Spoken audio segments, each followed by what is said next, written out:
Assalamualaikum warahmatullahi wabarakatuh. Kembali ke Daniel Ari 91 Channel. Baik Bapak Ibu, kali ini saya akan mencontohkan bagaimana cara untuk update data Sinta.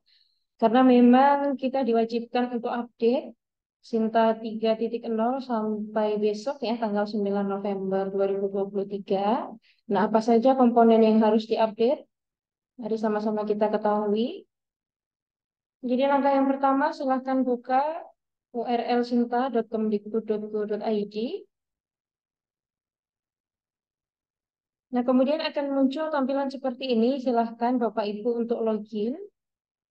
Login akun Sinta menggunakan username yaitu email dan password saat kemarin mendaftar di awal ya. Nah, kemudian setelah diketik di sini username dan password silahkan login. Maka tampilannya seperti ini ya, login sukses. Nah, untuk melihat profil kita, maka kita lihat di sini ya. Di sini akan muncul nama, kemudian pilih My Profile. Di sini akan ditampilkan overview dari scoring Sinta, ya baik itu Sinta skor untuk overall maupun 3 years, maupun sebetulnya ini ada beberapa universitas yang muncul juga ya skor dari afiliasinya. Kemudian di sini ada informasi indeks untuk beberapa indeks internasional ya dari Scopus, WOS maupun Google Scholar. Nah, untuk update datanya kita lihat di sini di MySinta.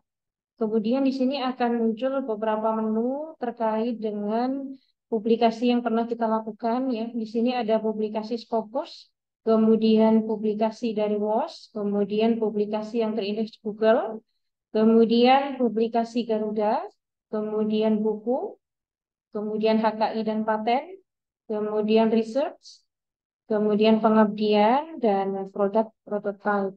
Yang pertama, kita coba klik di sini, Publication Scopus. Nah, maka akan tertampil dari dokumen Scopus yang sudah kita punya, yang sudah tersinkron. Nah, di sini akan terlihat ya Bapak Ibu, ada berapa total dokumennya. Di pojok sini kita bisa lihat, di sini ada 14 dokumen. Nah, apabila kita ingin mengetahui ada berapa dokumen kita di Scopus, Bapak Ibu bisa akses di scopus.com.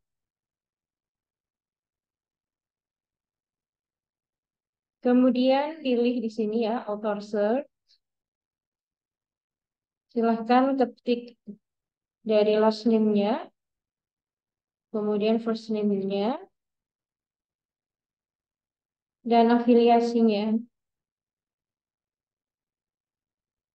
Kemudian silahkan klik search, maka akan muncul informasi mengenai dokumen kita yang sudah terindeks di database Scopus. Nah, di sini bisa diklik.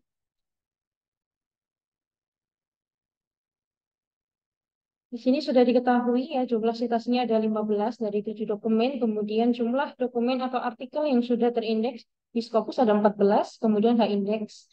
Nah, Bapak Ibu, kalau misalnya di sini belum terkonek dengan ORCID, nah, saya sarankan untuk dikoneksikan dulu ya dengan ORCID karena itu juga sangat berdampak terhadap track record publikasi kita.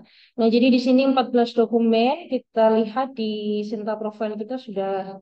Misalnya ini punya saya sudah sama ya jumlahnya 14 jadi tidak perlu diupdate. Tapi kalau misalnya ketika Bapak Ibu cek di scopus.com ini terjadi selisih ya, ada yang belum masuk datanya, silahkan diklik ini, request sinkronisasi. Akan muncul seperti ini, kemudian klik yes and send request. Ini ada sukses ya untuk request sinkronisasi, kita tunggu beberapa saat ya. Nah, kemudian nanti silahkan Bapak Ibu refresh. Maka nanti dokumennya akan bertambah di sini, ya akan tersinkron otomatis. Nah, kemudian untuk publikasi yang lainnya itu sama ya Bapak Ibu. Misalnya untuk publikasi di WOS, ya. Nah, kebetulan saat ini sedang maintenance ya untuk WOS. Kita lihat yang Google. Nah, di sini akan terlihat berapa jumlah dokumennya. Misalnya di sini 77. Ya, sebetulnya Bapak Ibu juga bisa ngecek di Google Scholar.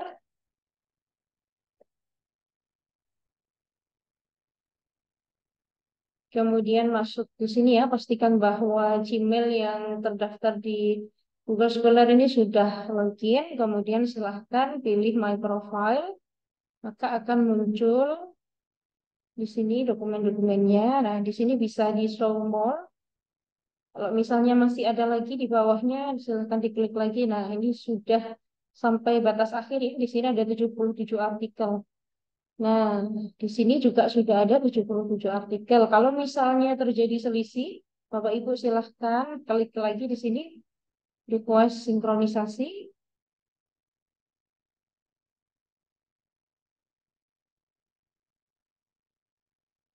Caranya sama ya, nanti sukses, kemudian silahkan di refresh, nanti akan muncul dokumennya. Berikutnya ada publikasi Garuda, caranya sama. Nah, di sini ada 22 dokumen yang terrecord. Nah, Bapak Ibu juga bisa ngeceknya di sini di Garuda Kemdikbud.go.id. Kemudian silahkan klik nih Advanced Search. Kemudian pilihnya yang author. Kemudian silahkan ketikkan namanya dan afiliasinya. Kemudian search. Nah, kemudian di Garuda ini juga nanti sama Bapak Ibu bisa cek di garuda.kemdikbud.go.id mengenai jumlah artikel. Kalau di sini 22, pastikan di eh, website Garuda ini juga jumlahnya sama. Nah, berikutnya kita lihat untuk books. Ini tidak bisa otomatis ya Bapak Ibu. Jadi kita perlu menambahkan secara manual. Ya, caranya silahkan di sini klik add books. Kemudian ISBN-nya dimasukkan. Nah, kalau sudah kita masukkan, cek ISBN. Kalau dia sudah ada di Perpusnas, maka biasanya di sini ada checklist warna hijau ya. Dan biasanya sudah langsung otomatis terisi datanya.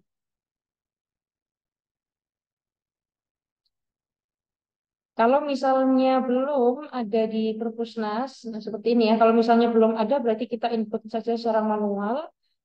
Dokumen yang wajib disiapkan adalah covernya di sini. Nah, kemudian di sini silahkan diisi atau dilengkapi ya. Kategorinya di sini masuk buku ajar, buku referensi, monograf, maupun buku lainnya. Kemudian title, kemudian nama penulis, kemudian kota terbit, publisher, tahun, dan jumlah halaman.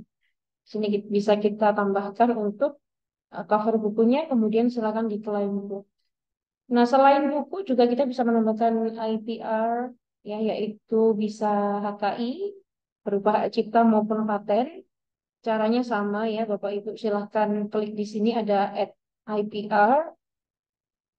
Nah, di sini untuk nomor permohonan dan lain sebagainya, nanti Bapak Ibu silahkan lihat di sertifikat HKI-nya.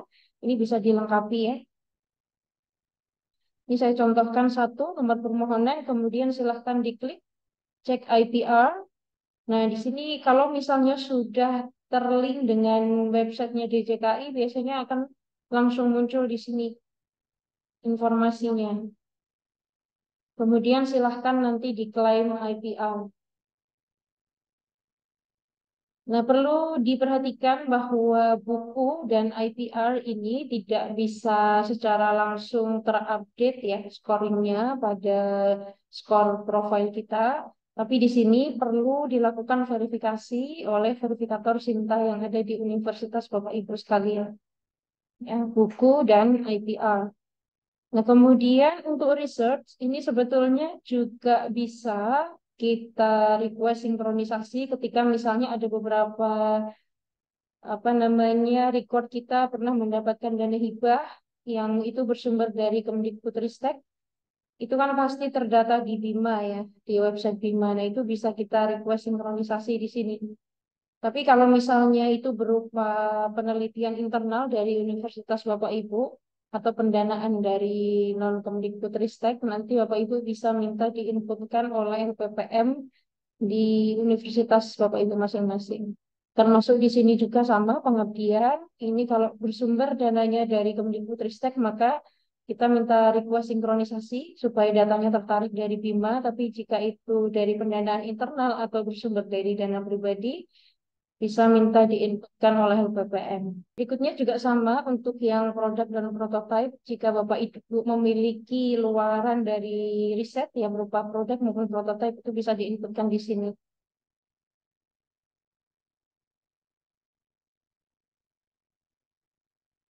Datanya kalau sudah terupdate, nanti silahkan dieksplor Sinta. Kemudian Bapak Ibu silahkan ketikkan nama Bapak Ibu di sini untuk melihat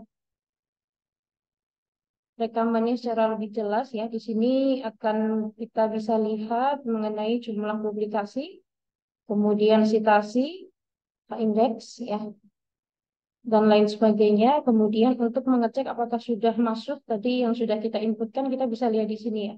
Sini ada artikel, kemudian di sini ada indexingnya di Scopus, Web of Science, Garuda, Google Scholar maupun Rama, kemudian research.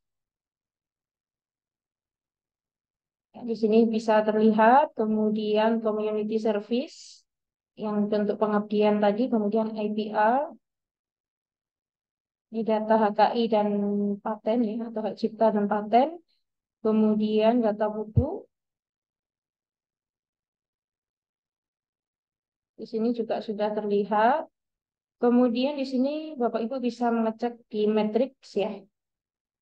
Nah, scoringnya sebetulnya untuk three-year score itu mungkin akan terupdate di tahun depan karena saya sudah menanyakan di Hadi Sinta bahwa beberapa publikasi yang sudah terbit di 2023 itu belum masuk scoringnya di Sinta Score untuk 3 years.